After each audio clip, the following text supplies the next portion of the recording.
Big Boss Malayalam season 6-ലെ 94-ാമത്തെ എപ്പിസോഡിന്റെ റിവ്യൂ ആണ്.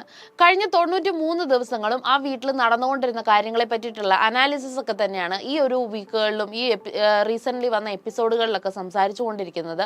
ഇപ്പം ഈ വീട്ടിൽ നിന്ന് ഔട്ടായി പോയിട്ടുള്ള മത്സരാർത്ഥികളുടെ റീ എൻട്രികൾ പലരും ഒരു സ്ട്രെസ്സോട് കൂടിയിട്ടാണ് അതിനെ നേരിടുന്നത്.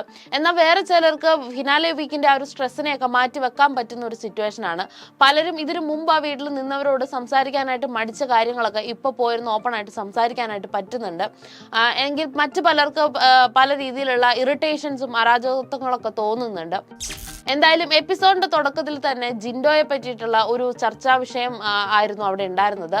യമുനയും ഋഷിയും കൂടി കിച്ചണിൽ വെച്ചിട്ട് സംസാരിക്കുന്നതാണ്. ജിൻഡോ പഠിച്ചു വന്ന ഒരു ഗെയിം കളിക്കുന്നത് കുറച്ചും കൂടെ അവിടെയുള്ള ആളുകൾക്കും എവിഡന്റ് ആയിട്ട് വരുന്ന സംഭവം തന്നെയാണ് അവർ സംസാരിക്കുന്നത്.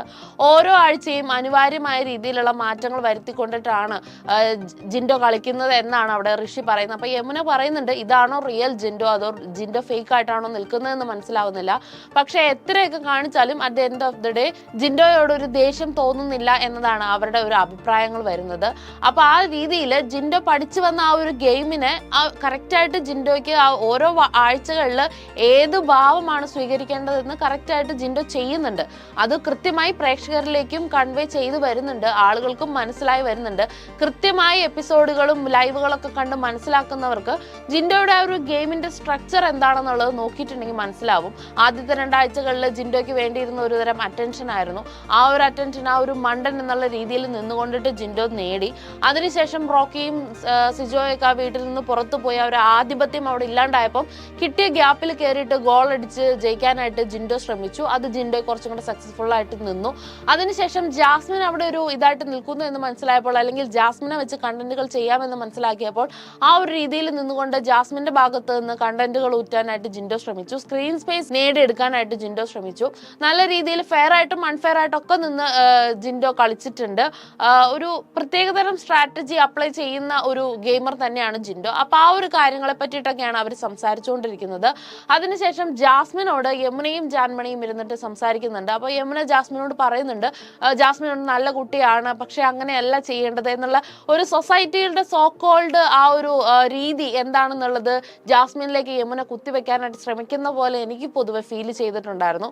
അപ്പൊ ആ ഒരു സമയത്ത് ജാസ്മിൻ പറയുന്നത്, ഞാൻ ഒട്ടും ഹാപ്പി അല്ല, എനിക്ക് വീട്ടിൽ നിന്ന് ഇപ്പൊ പുറത്തു പോകണമെന്നേ ഉള്ളൂ എന്നുള്ള രീതിയിൽ ജാസ്മിൻ പറയുന്നുണ്ട്. ജാസ്മിൻ പുറത്തുള്ള കാര്യങ്ങൾ കുറച്ചും കൂടെ ഈ പലരും വീട്ടിലിന്റെ അകത്തേക്ക് വരുമ്പം അവരുടെ മുഖഭാവങ്ങളിൽ നിന്നും എക്സ്പ്രഷൻസിൽ നിന്നൊക്കെ മനസ്സിലാക്കി എടുക്കാനായിട്ട് ശ്രമിക്കുന്നുണ്ട് ജാസ്മിൻ. പുറത്ത് അത്തരത്തിലുള്ള ഒരു നെഗറ്റീവ് ഇംപ്രഷൻ ആണ് തനിക്കുള്ളതെന്നും, അല്ലെങ്കിൽ താൻ പുറത്ത് വന്നു കഴിയുമ്പം ഇത്തരത്തിലുള്ള കുറെ കാര്യങ്ങൾ നേരിടേണ്ടി വരുമെന്നുള്ളതിനെ പറ്റിയിട്ടൊക്കെ ജാസ്മിൻ നല്ല രീതിയിൽ അവെയർ ആണ്. അപ്പൊ ഇത്തരം ജാസ്മിൻ ഇത്രയും ദിവസങ്ങൾ അവിടെ നടത്തിക്കൊണ്ടിരുന്ന ഒരു സഫറിങ്ങിനെ പറ്റിയിട്ടൊക്കെ പറയുന്നുണ്ട്. അതുപോലെ ഗബ്രി ആയിട്ടുള്ള ഒരു റിലേഷൻഷിപ്പിനെ പറ്റിയിട്ടൊക്കെ ജാസ്മിൻ തുറന്നു പറയുന്നുണ്ട്. അതൊരു ലവ് അല്ല, ഒരു കൈൻഡ് ഓഫ് ഡിപ്പെൻഡൻസി ആണ് എന്നുള്ളതാണ് ജാസ്മിൻ പറയുന്നത്. എന്താണെങ്കിലും ആരാ വീട്ടിലേക്ക് പുതുതായിട്ട് കയറി വന്നാലും, ഫാമിലി വീക്കിലാണെങ്കിൽ പോലും, ഇപ്പം റീ എൻട്രികൾ സംഭവിച്ചവരാണെങ്കിൽ പോലും അവരെല്ലാവരും വരുമ്പം ജാസ്മിനോട് കാണിക്കുന്ന ഒരു തരം സഹതാപമുണ്ട്. അത് കൃത്യമായി എവിഡന്റ് ആണ്. അപ്പൊ പുറമേ അത്രയും ഹെയ്റ്റ് വാരി കൂട്ടുന്നു എന്നുള്ളത് കൊണ്ടിട്ട് ആളുകൾക്ക് ഉണ്ടാവുന്ന ഒരു സഹതാപമാണോ എന്നറിയില്ല.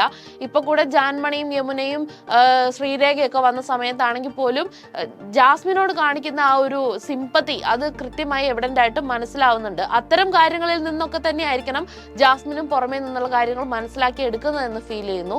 ദെൻ ജാൻമണിയും ഋഷിയുമായിട്ട് ഒരു തരത്തിലുള്ള ഒരു സ്വരച്ചേർച്ച ഉണ്ടാവുന്നുണ്ട്. ഋഷിയെ വല്ലാണ്ട് പാമ്പർ ചെയ്യുന്ന ജാൻമണി, അത് ഋഷിക്ക് ഇഷ്ടപ്പെടുന്നില്ല.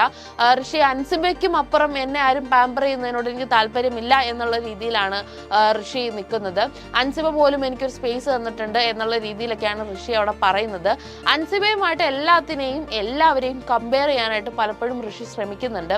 അപ്പൊ ഒരു വാട്ടർ ബോട്ടിലിന്റെ കാര്യമൊക്കെ പറഞ്ഞിട്ടാണ് ജാൻമണി ഒരു ഇഷ്യൂ തുടങ്ങുന്നത്. വാട്ടർ ബോട്ടിൽ വെള്ളം കുടിക്കും, കപ്പിൽ കുടിക്കരുത് എന്നൊക്കെ പറയുമ്പോൾ ഋഷിക്ക് അത് ഓർഡർ ചെയ്യുന്ന പോലെ, ഇല്ല ഞാൻ ചെയ്യില്ല, അത് എൻ്റെ ഇഷ്ടമാണ് എന്നുള്ള രീതിയിൽ എടുത്തടിച്ച പോലെ ഋഷി പറയുന്നു. പൊതുവേ ജാൻമണിക്ക് ഇത്തരം കാര്യങ്ങളൊക്കെ ഫീൽ ചെയ്യുന്ന ഒരാളാണ്. അതിനുശേഷം വാതിൽ ഫ്രണ്ടില് മെയിൻ ഡോർ തുറന്നിട്ടു എന്നുള്ള ഒരു റീസൺ പറഞ്ഞിട്ട് അപ്പൊ ജാൻമണി പറയുന്നുണ്ട് ആ ഒരു ഇത് തുറന്നിടല്ലേ, അകത്തേക്ക് ചൂട് വല്ലാണ്ട് കയറുന്നുണ്ട്, AC വേസ്റ്റ് ആവുമല്ലേ എന്ന് പറയുമ്പം ഋഷി പറയുന്നത് ബില്ല് ജാനു ഒന്നും അല്ലല്ലോ അടയ്ക്കുന്നത് എന്ന് പറഞ്ഞിട്ടാണ് പറയുന്നത്. ആ ഒരു രീതിയിൽ അവർ തമ്മിൽ ഒരു ക്ലാഷ് വരുന്നുണ്ട്.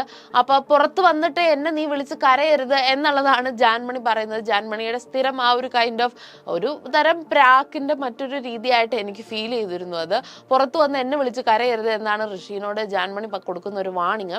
അതിനുശേഷം ജാൻമണിക്ക് ആഗ്രഹിക്കുന്ന തരത്തിലുള്ള ഒരു കൺസിഡറേഷൻ കിട്ടിയിട്ടില്ലെങ്കിൽ ജാൻമണി ഉണ്ടാക്കുന്ന ആ ഒരു പുകലുകളൊക്കെ തന്നെ മാറി നിൽക്കുക, അല്ലെങ്കിൽ കൂട്ടത്തിൽ കൂടാതിരിക്കുക എന്നൊക്കെ പറയുന്ന രീതികളൊക്കെ അവിടെ തന്നെ ജാൻമണി സ്വീകരിക്കുന്നുണ്ടായിരുന്നു. എല്ലാവരും പുറകെ പോയി വിളിച്ച് വീണ്ടും കൊണ്ടുവന്ന് കേക്ക് കട്ട് ചെയ്യുന്ന സിറ്റുവേഷൻ ഒക്കെയാണ് ഉണ്ടായിട്ടുണ്ടായിരുന്നത്. പിന്നെ പൂജയുടെ എൻട്രി ആയിരുന്നു. അപ്പൊ മറ്റൊരു ബോക്സ് ഫ്രണ്ടിൽ കാണിച്ചു കൊണ്ടിട്ട് ആൾക്കാരെ തെറ്റിദ്ധരിപ്പിച്ചുകൊണ്ട് സ്റ്റോർ റൂം വഴി ഒരു ഭയങ്കരമായ ഒരു മാസ് എൻട്രി കൊടുക്കാനായിട്ട് പൂജയ്ക്ക് കൊടുക്കാൻ ബിഗ് ബോസ് ശ്രമിച്ചു. പക്ഷെ അത്ര ഒരു മാസ് എൻട്രി ആയിട്ടൊന്നും ഫീൽ ചെയ്തിട്ടില്ല.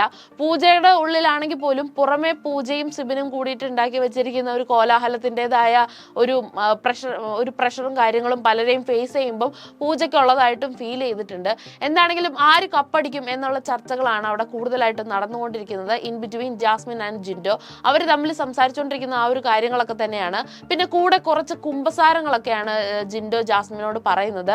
അപ്പൊ ആര് കപ്പടിക്കും എന്നുള്ള കാര്യങ്ങളൊക്കെ ചോദിക്കുമ്പം വൻപൻ ചർച്ചകളായിരിക്കും പുറത്ത് നടക്കുന്നതൊക്കെയാണ് ജിൻഡോ പറയുന്നത്. അപ്പൊ ജാസ്മിൻ പറയുന്നത് ഓൾറെഡി ഇപ്പൊ ഫിക്സ്ഡ് ആയി കാണും, ഇപ്പൊ ഈ ഒരു വീക്കായി, ഇപ്പൊ 5 ദിവസം കൂടെ ഉള്ളൂ, അപ്പൊ ഈ ഒരു സമയമാകുമ്പോഴത്തേക്ക് അത് ഫിക്സ്ഡ് ആയിട്ടുണ്ടാവും.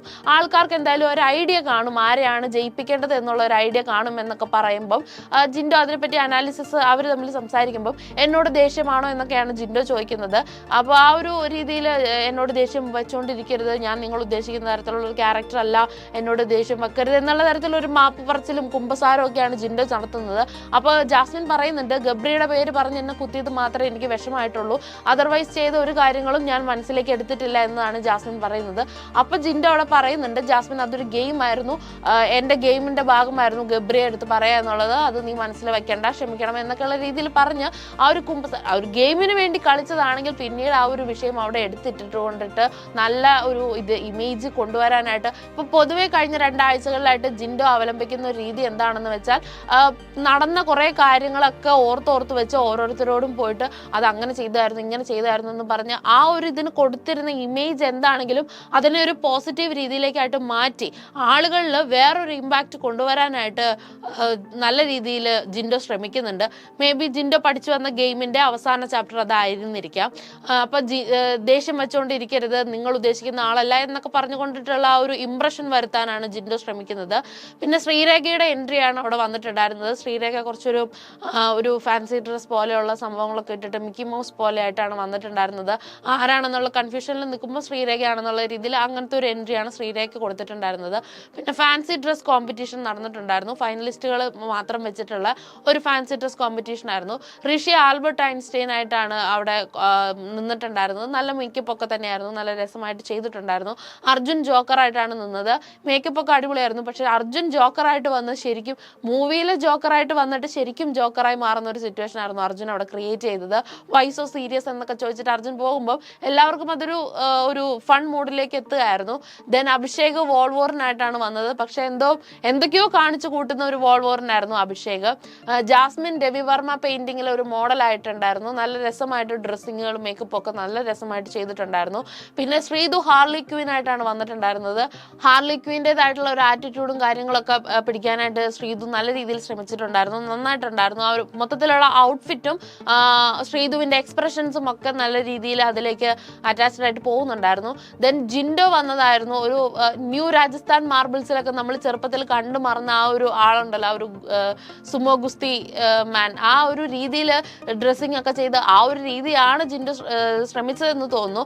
പണ്ട് നേരത്തെ ഒരു സമയത്ത് യമുന ഉണ്ടായിരുന്ന സമയത്ത് യമുന ജിൻഡോയുടെ ഒരു ബോഡി ഷോ കാണണമെന്ന് പറഞ്ഞ സമയത്ത് അന്ന് അതിനെ വല്ലാണ്ട് എതിർത്തിരുന്ന ജിൻഡോ ഇവിടെ വന്നിട്ട് അത് തന്നെയാണ് ചെയ്തത്. അപ്പൊ ആ ഒരു ന്യൂ രാജസ്ഥാൻ മാർബിൾസ് എന്നുള്ളതിന് പകരം ബിഗ് ബോസ് ഗ്രാനൈറ്റ് എന്നാണ് ജിൻഡോ എടുത്തോടെ പറയുന്നത്.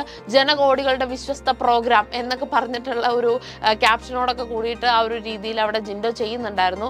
അപ്പൊ യമുനയുടെ അന്നത്തെ ആ ഒരു കാര്യത്തിലുള്ള ജിൻഡോയുടെ ഒരു ക്വാളിറ്റി ഗെയിം എന്താണെന്നുള്ളത് ഇന്നലെ എക്സ്പോസ്ഡ് ആവുകയായിരുന്നു. പിന്നെ ജാസ്മിൻ പുറത്തു പോയിട്ട് എന്ത് ചെയ്യും എന്നറിയാനുള്ള ത്വര പൂജയ്ക്ക് നന്നായിട്ടുണ്ട്. അതിന് വേണ്ടിയിട്ട് വന്നിരുന്ന് ജാസ്മിനോട് സംസാരിക്കുകയാണ്, നീ പുറത്ത് പോയാൽ എന്താണ് ചെയ്യാൻ പോകുന്നതെന്ന്. അപ്പം ജാസ്മിൻ പറയുന്നുണ്ട്, പുറത്ത് പന്തം കൊളുത്തി കുറെ ആളുകൾ എന്നെ വരവേക്കാനായിട്ട് നിൽക്കുന്നുണ്ടാവും എന്നുള്ളത് എനിക്ക് നന്നായിട്ട് അറിയാമെന്നൊക്കെയാണ് പറയുന്നത്. അതിന്റെ കൂടെ ജാസ്മിൻ പറയുന്നുണ്ട്, ഇപ്പൊ ഈ ഒരു സമയമായപ്പോഴത്തേക്കും എന്തായാലും കപ്പ് ആർക്ക് കൊടുക്കണം എന്നുള്ള ഒരു ഐഡിയയിലേക്ക് ആളുകൾ എത്തിക്കാണും എന്ന് പറയുമ്പം പൂജ പറയുന്നുണ്ട് അങ്ങനെയല്ല എന്നുള്ളത് പറയുമ്പം, അല്ല അങ്ങനെയല്ല, എല്ലാ സീസണുകളിലും ഈ ഒരു സമയമൊക്കെ ആകുമ്പോഴത്തേക്ക് അങ്ങനെയാണല്ലോ നമ്മൾ കാണുന്നതല്ലേ എന്ന് പറയുമ്പോൾ പൂജ എടുത്ത് പറയുന്നുണ്ട്, ഇതാണ് ബിഗ് ബോസ് സീസൺ 6 വ്യത്യാസം, ഇതാണ്, ആ ഒരു സംഭവം ഇപ്പൊ അവിടെ ഉണ്ടായിട്ടില്ല എന്നുള്ളത് ഇൻഡയറക്റ്റ് ആയിട്ട് പറഞ്ഞു കൊടുക്കുകയാണ്. കോംപ്ലിക്കേറ്റഡ് ആണ് നിലവിൽ പുറത്ത് എന്നുള്ള കാര്യം പൂജ ഇൻഡയറക്റ്റ് ആയിട്ട് ജാസ്മിന് പറഞ്ഞു കൊടുക്കുകയാണ്. അപ്പൊ ഇത്തരത്തിലുള്ള കുറച്ച് ഡിസ്കഷൻസും കാര്യങ്ങളും ആ ഒരു ഫാൻസ് ഇൻട്രസ്റ്റും ഒക്കെ കൊണ്ടിട്ടാണ് ഇന്നലത്തെ എപ്പിസോഡ് കംപ്ലീറ്റ് ചെയ്യപ്പെട്ടിട്ടുള്ളത്. ഇനിയിപ്പോൾ വരും ദിവസങ്ങളിൽ കൂടുതൽ റീ എൻട്രികൾ പ്രതീക്ഷിക്കാം. എന്തായാലും ഗബ്രി വീട്ടിലേക്ക് വരാൻ പോകുന്നു എന്നുള്ള തരത്തിലുള്ള ന്യൂസുകളൊക്കെ കിട്ടുന്നുണ്ട്. ഗബ്രിയുടെ ഒരു വീഡിയോസ് ഒക്കെ ഇപ്പം സോഷ്യൽ മീഡിയയിൽ ചർച്ചയായി പൊക്കോണ്ടിരിക്കുകയാണ്. ബിഗ് ബോസ് ഇന്നത്തെ എപ്പിസോഡിൽ ഗബ്രി വരും എന്നുള്ള രീതിയിൽ തന്നെയാണ് സംസാരങ്ങൾ ഉണ്ടാവുന്നത്. ഗബ്രി വരുന്നത് കാണാൻ വേണ്ടിയിട്ടാണ് ഒരുപാട് പ്രേക്ഷകർ വെയിറ്റ് ചെയ്തിരിക്കുന്നത്. ഗബ്രി വരുന്നത് കാണാനായിരിക്കില്ല, ജാസ്മിന്റെ എക്സ്പ്രഷൻസ് കാണാൻ വേണ്ടിയിട്ടായിരിക്കാം. ആ ഒരു രീതിയിലുള്ള ചർച്ചകളൊക്കെയാണ് നടക്കുന്നത്. എന്താണെങ്കിലും കാത്തിരുന്ന് കാണാം.